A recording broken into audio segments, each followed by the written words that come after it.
बहुत पहले की बात है। एक गांव में उस्मान नाम का एक गरीब धोबी रहता था, पर वो अपनी ईमानदारी के लिए पूरे गांव में जाना जाता था।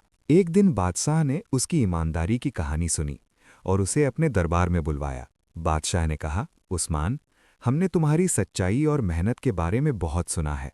हम चाहते हैं कि तुम आज से हमारी बीवी बच्चों के कपड़े तुम धोया करो। उस्मान ने कहा, बादशाह सलामत, ये तो मेरी किस्मत है।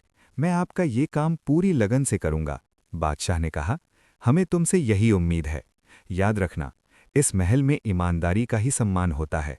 तुम्हारे जैसे लोग ही इस राज्य की असली ताकत हैं। उस्मान ने कहा, ठीक है बादशाह सलामत, मैं आपको कभी शिकायत का मौका नहीं दूंगा। आपने मुझ जैसे गरीब पर भरोसा किया, मैं अपनी जान देकर भी आपका ये भरोसा टूटने नहीं दूंगा। अब उस्मान रोज बादशाह के बीवी बच्चों के कपड़े धोता और अपनी जिंदगी बसर करता। एक दिन जब वो महल की ओर जा रहा था तो रास्ते में उसे एक सुनहरा हिरण का बच्चा झाड़ियों में पड़ा मिला। वो दर्द से कराह रहा था। उस्मान ने देखा, अरे, इतना सुंदर हिरण का बच्चा यहाँ अकेले क्या कर रहा है? लगता है बहुत प्यासा है। अरे, किसकी नज़र लग गई तुम्हें? तुम इतने सुंदर हो, तुम्हारी माँ कहाँ है? उस्मान ने दौड़कर पास के तालाब से पानी लाया और बच्चे को पिलाया। पानी पीकर हिरण के बच्चे में थोड़ी जान आ गई। हिरण बोली, तुम्हारा बहुत बहुत शुक्रिया भले आदमी, तुमने मेरी जान बचाई। उस्मान ने हैरानी से कहा, तुम बोल सकते हो? ये तो बड़ी हैरानी की बात है। एक हिरण का बच्चा इंसान की बोली कैसे बोल सकता है? भला ये कैसे हो सकता है? हिरण ने कहा, अगर तुम मुझे नहीं बचाते तो मैं आज मर जाता। अच्छा किया आपने मुझे बचा लिया। उस्मान ने कहा, अरे वो सब तो ठीक है, लेकिन तुम यहाँ पर कैसे आए? हिरण ने कहा, मैं अपनी माँ से बिछड़ा गया हूँ। कई दिनों से भूखा प्यासा भटक रहा था। कमजोरी के कारण अब मुझसे चला भी नहीं जा रहा। मैं बहुत डरा हुआ हूँ।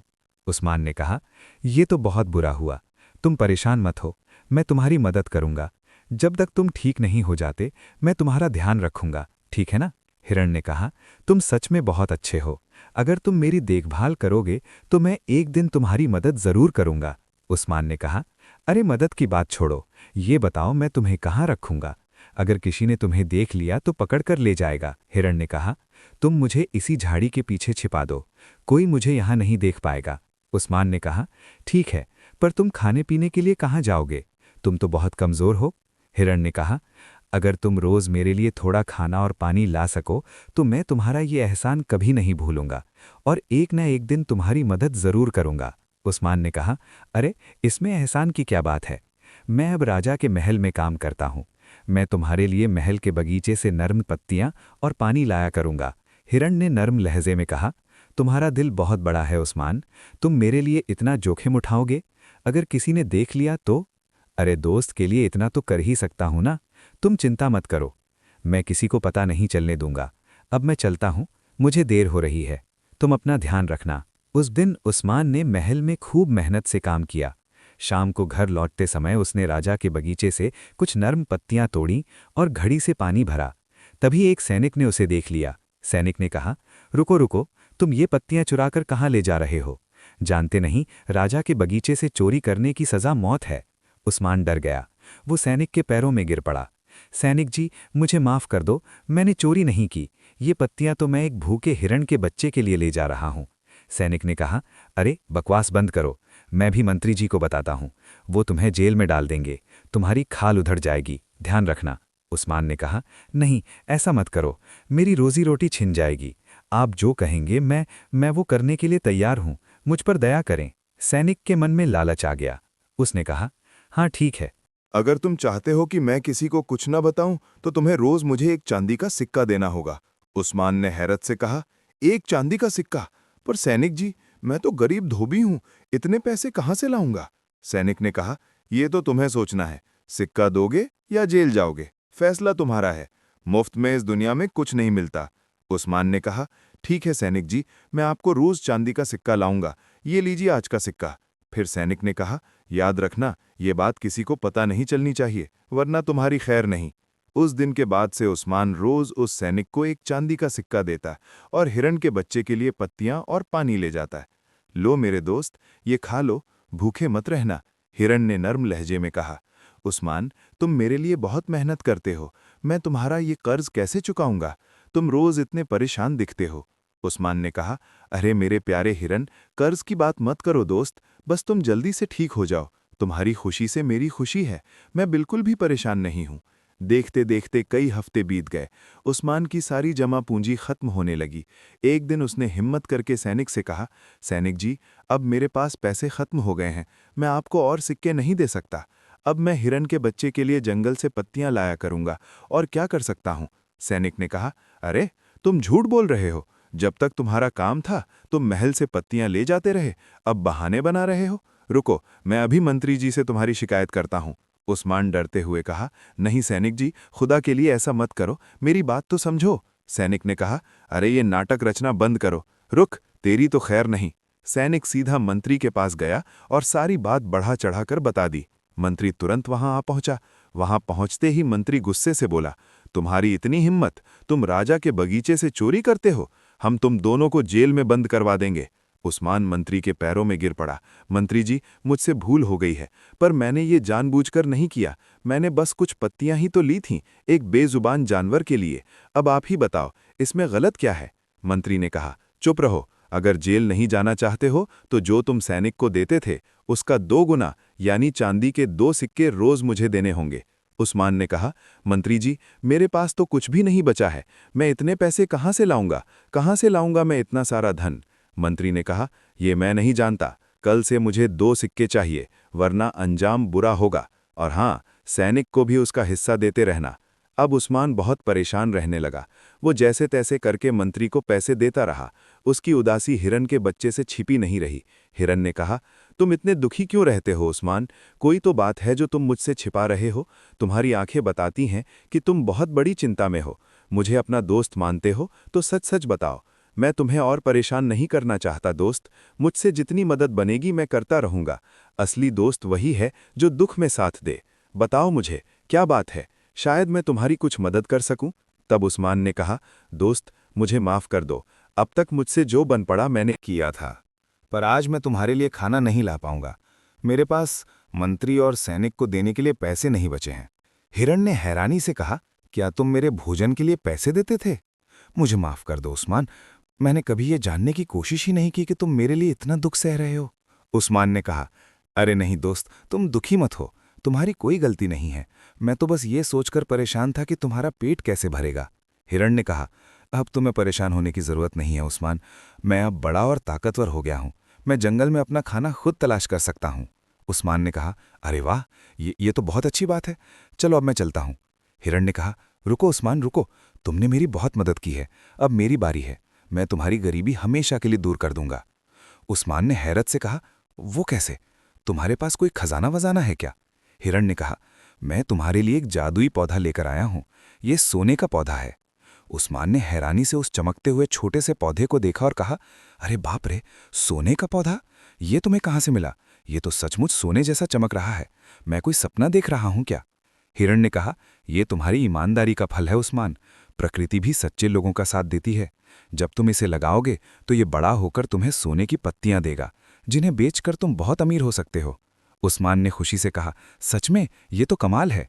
हिरण ने कहा, पर एक बात याद रखना, ये पौधा बहुत जल्दी बड़ा होगा। रात के समय वो अपनी कुछ पत्तियां खुद ही गिरा देता है। तुम सिर्फ उन्हीं पत्तियों को उठा सकते हो। दिन में कभी भी इसकी पत्तियां मत तोड़ना, वरना तुम बहुत बड़ी मुसीबत में फंस जाओगे। उस्मान ने कहा, मैं तुम्हारी बात हमेशा याद रखूंगा दोस्त, पर यह तुम्हें मिला कहाँ से? हिरण ने कहा, आज जब मैं जंगल में घूम रहा था तो मैंने 2 सुंदर परियों को देखा। मैं एक पेड़ के पीछे छिप गया और उनकी बातें सुनने लगा। परियां कह रही थी, कितने दिनों बाद हम धरती पर घूमने आए हैं, ये जगह कितनी सुंदर है। क्यों ना हम अपने परीलोक का एक सोन परी पौधा यहाँ लगा दें। जब भी हम यहाँ आएंगी तो इस पेड़ के नीचे आराम करेंगी। ये तो बहुत अच्छा विचार है। इस घने जंगल में इसे कोई नुकसान भी नहीं पहुंचाएगा। फिर उन परियों ने वहां कुछ पौधे लगाए और उड़कर चली गईं। मैं उनमें से एक पौधा तुम्हारे लिए ले आया। उस्मान ने कहा, तुम सच में मेरे सबसे अच्छे दोस्त हो। तुम्हारा ये उपकार मैं कभी नहीं भूलूंगा। बस याद रखना, इस पौधे के बारे में किसी को मत बताना। उस्मान पौधा लेकर घर तो आ गया, पर उसे एक नई परेशानी ने घेर लिया। इस चमत्कारिक पौधे को मैं लगाऊंगा कहाँ? अगर घर के बाहर लगाया तो गांव वाले रात में ही उखाड़ कर ले जाएंगे। मेरे पास तो कोई सुरक्षित जगह भी नहीं है, कहीं ये पौधा सूख न जाए। सोचते सोचते उस्मान को कोई उपाय सूझा। हाँ, ये सही रहेगा। सोने चांदी की सुरक्षा तो केवल राजमहल में ही हो सकती है। क्यों ना इस पौधे को राजा के बगीचे में लगा दूं? इससे पौधे की सुरक्षा भी होगी और जब मैं राजा को सोने की पत्तियां दूंगा तो वो बहुत खुश होगा, मुझे इनाम भी मिलेगा, मेरी गरीबी हमेशा के लिए दूर हो जाएगी। हाँ, यही सही रहेगा। अगले दिन वो चुपके से राजमहल के बगीचे में गड्ढा खोदने लगा। तभी मंत्री ने उसे देख लिया और बोला, अरे मूर्ख, तू यहाँ क्या कर रहा है? जाकर कपड़े धो ले, बगीचे में गड्ढा क्यों खोद रहा है? उस्मान बहुत सीधा था, उसने मंत्री को सब कुछ सच सच बता दिया। मंत्री जी, ये एक चमत्कारिक पौधा है, इसमें सोने की पत्तियां उगती हैं। मंत्री के मन में लालच भर गया। सोने की पत्तियां? कहीं तो मुझे बेवकूफ़ तो नहीं बना रहा? अगर ये झूठा निकला तो तेरी जीभ खिंचवा लूंगा। नहीं मंत्री जी, ये सच है, आप खुद देख लीजिए ना। अब बस हमें इसे सुरक्षित जगह पर लगाना होगा। मंत्री ने मन ही मन सोचा, अगर ये सच है तो सारा सोना मेरा होगा, इस धोबी को मैं एक पत्ती भी नहीं लेने दूंगा। और फिर मंत्री बोला, अच्छा तो ये बात है, तुम इसे यहाँ लगा सकते हो, पर इसमें से जो भी मिलेगा उसका आधा हिस्सा मेरा होगा, समझे? जी मंत्री जी, मुझे मंजूर है, आप बस इसकी सुरक्षा का ध्यान रखिएगा। तुम उसकी चिंता मत करो, ये सब मेरी जिम्मेदारी है। उस्मान ने मंत्री को हिरण की बताई हुई सारी बातें बता दी कि पत्तियां रात में ही उठानी हैं, दिन में नहीं तोड़नी। मंत्री ने इस बात पर ज्यादा ध्यान नहीं दिया। कुछ ही दिनों में वो पौधा एक सुंदर पेड़ बन गया और इसकी सोने की पत्तियां चांद की रोशनी में चमकने लगीं। मंत्री ने कहा, वाह उस्मान, ये तो बहुत सुंदर है, इसे देखकर तो मन खुश हो गया। जैसे ही रात हुई और कुछ पत्तियां पेड़ से झड़ी, उस्मान उन्हें उठाने लगा और बोला, मंत्री जी देखिए ना, कितनी अच्छी पत्तियां आई हैं, चलिए अब इन पत्तियों को उठा लेते हैं। जैसे ही उस्मान ने पत्तियां उठाईं, मंत्री जोर से चिल्लाया, सिपाहियों पकड़ लो इस चोर को, ये रात में शाही बगीचे से सोनपरी पेड़ की पत्तियां चुरा रहा है। उस्मान ने हैरत से पूछा, मंत्री जी ये आप क्या कह रहे हैं? मैंने चोरी नहीं की है, ये तो हमारा सौदा था ना। मंत्री ने गुरूर से कहा, अरे कैसा सौदा, एक चोर के साथ कोई सौदा नहीं होता, चुप रहो। आज से पहले भी इस बगीचे से जो पेड़ पौधे चोरी हुए हैं वो सब इसी ने चुराए हैं। नहीं, ये मंत्री झूठ बोल रहे हैं, इस पेड़ को मैंने ही लगाया था, उन्हीं ने मुझे यहाँ लगाने की इजाज़त दी थी, पूछो इनसे। मंत्री ने कहा, सिपाहियों इसे महाराज के सामने ले चलो, इसका सारा सीधापन वहीं निकल जाएगा। मंत्री ने उस्मान को राजा के सामने पेश किया और झूठी कहानी सुनाकर उसे चोर साबित कर दिया। सिपाहियों ने उस्मान को बहुत मारा और महल से बाहर फेंक दिया। उस्मान रोता हुआ घर आया और रोते हुए कहा, हे अल्लाह, ये मेरे साथ क्या हुआ? मैं तो हमेशा ईमानदारी से चला, फिर भी मुझे धोखा ही मिला। पता नहीं मेरी किस्मत ही फूटी है। वो सीधा हिरण के बच्चे के पास गया और रो रोकर सारी बात बताई। हिरण ने कहा, ये तो बहुत बुरा हुआ उस्मान, लेकिन ये सब तुम्हारी एक गलती की वजह से हुआ है। मैंने तुम्हें किसी पर भरोसा करने से मना किया था ना? उस्मान ने कहा, हाँ दोस्त, मुझसे बहुत बड़ी गलती हो गई। मैंने उस लालची मंत्री पर विश्वास कर लिया। अगर मैं तुम्हारी बात मान लेता तो आज मेरे साथ ऐसा नहीं होता। कोई बात नहीं उस्मान, लालच और झूठ ज्यादा दिन नहीं टिकते। एक ना एक दिन सच सामने जरूर आ जाएगा। लेकिन कैसे होगा, और अब मेरा क्या होगा? तुम चिंता मत करो उस्मान, अल्लाह हमेशा ईमानदारों की मदद करते हैं। सिर्फ तुम्हें सही समय का इंतजार करना होगा। दूसरी तरफ मंत्री ने उन सोने की पत्तियों को इकट्ठा किया और अगले दिन राजा के दरबार में पेश हुआ और बोला, बादशाह सलामत, आपका सेवक आपके लिए एक अनोखा तोहफा लाया है। बादशाह ने कहा, मंत्री जी, हम कई दिनों से देख रहे हैं कि हमारे बगीचे में एक पेड़ से सुनहरी रोशनी आती है, उसका क्या राज है? मंत्री ने कहा, महाराज, ये कोई साधारण पेड़ नहीं है, ये तो सोनपरी का पेड़ है, जिसे मैंने बड़ी तपस्या करके परियों से प्राप्त किया है और यहाँ लगाया है। ये उसी सोने की पत्तियों का गुलदस्ता है। राजा ने गुलदस्ता हाथ में लिया तो देखते ही रह गया। वाह, कितना सुंदर है, सोने की पत्तियां, हमने आज तक ऐसा चमत्कार नहीं देखा। मंत्री ने कहा, महाराज, ये वृक्ष हमेशा सोने की पत्तियां देता है, इसकी चमक से मन को शांति मिलती है। बादशाह ने कहा, मंत्री जी, हम तो जानते भी नहीं थे कि हमारे राज्य में आप जैसा अक्लमंद और ईमानदार व्यक्ति भी है। आप सच में एक बड़े इनाम के हकदार हैं। ये लीजिए 100 सोने की अशरफियां। अब मंत्री रोज रात में गिरी हुई पत्तियों का गुलदस्ता बनाकर राजा को देता और रोज 100 सोने की अशरफियां इनाम में पाता। कुछ ही दिनों में वो बहुत अमीर हो गया, पर उसका लालच बढ़ता ही गया। अगले दिन वो बगीचे में गया और पेड़ से ढेर सारी पत्तियां तोड़ लीं। जैसे ही उसने उन पत्तियों का गुलदस्ता बनाकर राजा को पेश किया, वे पत्तियां काले सांपों में बदल गईं। बादशाह ने हैरत से कहा, अरे ये सांप यहां कैसे आया? धोखेबाज, दुष्ट, तुम्हारी इतनी हिम्मत, तुम हमें गुलदस्ते की जगह सांप दे रहे हो? सिपाहियों, ले जाओ इस दुष्ट को और काल कोठरी में डाल दो। मंत्री ने कहा, नहीं बादशाह सलामत, मुझे माफ करें, मुझसे भूल हो गई, लालच ने मेरी बुद्धि बेकार कर दी थी बादशाह सलामत। बादशाह ने कहा, चुप रहो, ले जाओ इसे मेरी नज़रों से दूर। मंत्री को जेल में डाल दिया गया। वो अपनी गलती पर बहुत पछताया। हाय, मैंने ये क्या कर दिया, लालच में आकर मैंने खुद को ही धोखा दे दिया। उस्मान ने मुझे मना भी किया था, पर मैंने उसकी एक न सुनी।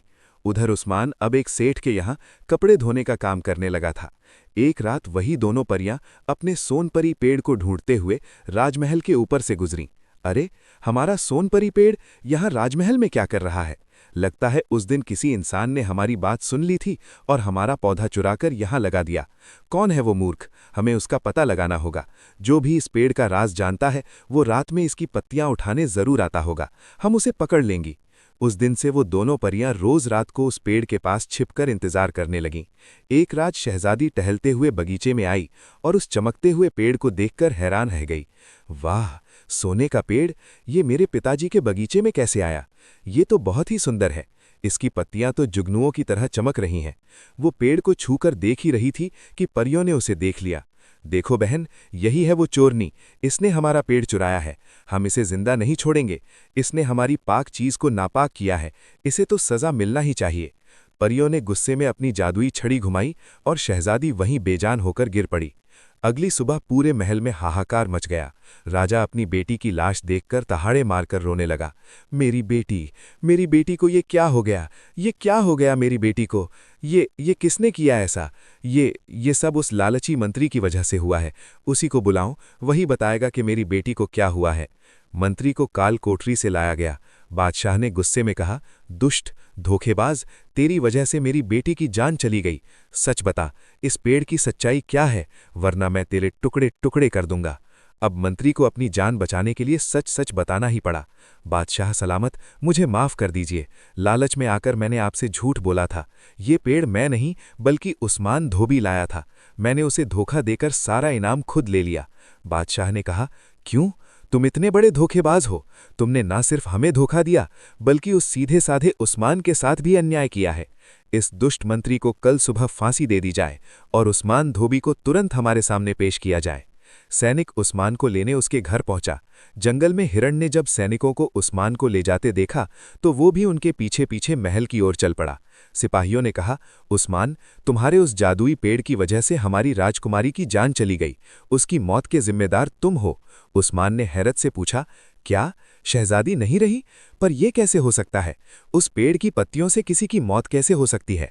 तभी हिरण दरबार में आ गया और इंसानी आवाज में बोला, बादशाह सलामत, उस्मान को सजा मत दीजिए। इसमें इसकी कोई गलती नहीं है। राजा और सभी दरबारी एक बोलते हुए हिरण को देखकर हैरान रह गए। तुम कौन हो और इस गुनहगार का साथ क्यों दे रहे हो? बादशाह ने कहा, एक बोलता हुआ हिरण? ये क्या बकवास है? हिरण ने कहा, बादशाह सलामत, मैं उस्मान का दोस्त हूं। मुझे इस पेड़ की पूरी कहानी पता है। उस्मान बेगुनाह है। राजा को पौधे की और परियों की सारी कहानी सच सच बता दी। महाराज, मुझे पूरा भरोसा है कि ये सब उन्हीं परियों ने किया है और सिर्फ वही शहजादी को फिर से जीवित कर सकती हैं। तो क्या मेरी बेटी फिर से जिंदा हो सकती है? तुम सच कह रहे हो? हाँ महाराज, हाँ, पर इसके लिए मुझे और उस्मान को थोड़ा समय चाहिए। हमें उन परियों से बात करनी होगी। बादशाह सलामत, विश्वास रखिए, सच्चाई के रास्ते पर चलने वालों की मदद अल्लाह भी करते हैं। बादशाह ने कहा, ठीक है, तुम्हारे पास 2 दिन का वक्त है। अगर मेरी बेटी जिंदा नहीं हुई तो मैं तुम दोनों के टुकड़े टुकड़े करवा दूंगा। राजा ने उस्मान और हिरन को छोड़ दिया। उस्मान ने कहा, मेरे प्यारे हिरन, तुमने आज फिर मेरी जान बचाई। अब हम क्या करेंगे? अब हमें शहजादी को बचाने का उपाय सोचना है। मेरे पास एक योजना है। तुम्हें वैसा ही करना होगा जैसा मैं कहूं। उस रात हिरन के कहने के मुताबिक उस्मान बगीचे के पेड़ के पीछे छिप गया। जब परियां आईं और अपनी जादुई छड़ियां रखकर नाचने गाने लगी तो उस्मान ने चुपके से उनकी छड़ी उठा ली। जब परियों को पता चला कि उनकी छड़ी गायब है तो उन सब ने कहा, अरे, हमारी जादुई छड़ियां कहाँ गईं? देखो देखो, उस आदमी के पास है। हमारी शक्तियां इन छड़ियों के बिना अधूरी हैं। तभी उस्मान ने कहा, परियों, मैं तुम्हारी छड़ी तभी वापस करूंगा जब तुम शहजादी को जिंदा कर दोगी। परियों ने कहा, हम उस चोरनी को जिंदा नहीं कर सकते। उसने हमारा पेड़ चुराया है। परियों ने जब उस्मान से पूरी कहानी सुनी तो उन्हें अपनी गलती का एहसास हुआ। परियों ने कहा, हे नेकदिल इंसान, हमें माफ कर दो। हम नहीं जानते थे कि तुमने किसी की मदद के लिए ये सब किया। तुम्हारी सच्चाई देखकर हमारा मन पिघल गया। हम शहजादी को जिंदा कर देंगे, पर हमारी एक शर्त है, तुम्हें ये सोनपरी पेड़ हमें वापस करना होगा। ठीक है, उस्मान ने कहा। नहीं नहीं, पर आप इस पेड़ को ले जाएंगी तो मेरा क्या होगा? मैं तो फिर से गरीब हो जाऊंगा ना। परियों ने कहा, तुम चिंता मत करो, तुम्हारी ईमानदारी का फल तुम्हें जरूर मिल जाएगा। उस्मान ने सोचा, अगर मेरे गरीब रह जाने से एक जान बचती है तो मुझे मंजूर है। उस्मान ने उनकी बात मान ली और छड़ियां वापस कर दीं। परियों ने अपनी छड़ी घुमाई और शहजादी जिंदा हो उठी। उठते ही उसने कहा, अरे मैं यहां कैसे, और आप दोनों कौन हैं? परियों ने कहा, तुम्हें उस्मान की वजह से नई जिंदगी मिली है। परियों ने कहा, माफ करना उस्मान, हम इंसानों के लिए अब कुछ नहीं कर सकती। हमने अपना वादा पूरा किया, अब हम जा रहे हैं। इतना कहकर परियां उस सोनपरी पेड़ के साथ गायब हो गईं। उस्मान थका सा महसूस कर रहा था, पर उसे शहजादी के बचने की खुशी थी। राजा अपनी बेटी को जिंदा देखकर खुशी से रो पड़ा। मेरी बेटी, तुम जिंदा हो? शहजादी ने कहा, बाबा जी, ये सब उस्मान की वजह से हुआ है। इन्होंने ही परियों से बात करके मुझे बचाया। राजा ने उस्मान को गले लगा लिया। उस्मान, तुम्हारी ईमानदारी और सच्चाई ने हमारा दिल जीत लिया। तुमने हमारी बेटी की जान बचाई। हम तुम्हारी शादी अपनी बेटी से करवाना चाहते हैं और तुम्हें अपनी आधी सल्तनत सौंपते हैं। उस्मान ने सहमे हुए अंदाज में कहा, पर महाराज, मैं तो एक गरीब धोबी हूं, मैं शहजादी के काबिल नहीं हूं। बादशाह ने कहा, पर यह काबिलियत पैसों से नहीं, अमल और सच्चाई से आती है, और तुम इस इम्तिहान में पास हुए हो। तुमने साबित कर दिया कि बड़प्पन धन दौलत से नहीं, बल्कि नेक दिल और अच्छे कामों से होता है। शहजादी ने कहा, बाबा जी सही कह रहे हैं उस्मान, तुम नौकर नहीं, जीवन साथी हो। आपकी सच्चाई ने मेरा भी दिल जीत लिया है। आज से तुम्हारा नाम उस्मान नहीं, बल्कि सुल्तान उस्मान रहेगा। उस्मान की शादी शहजादी से हो गई और वो उसी राजमहल में खुशी खुशी रहने लगा, जहां कभी वो कपड़े धोया करता था। उसकी ईमानदारी और नेकी ने आखिर उसे उसकी गरीबी से निकालकर इज्जत की जिंदगी दिया।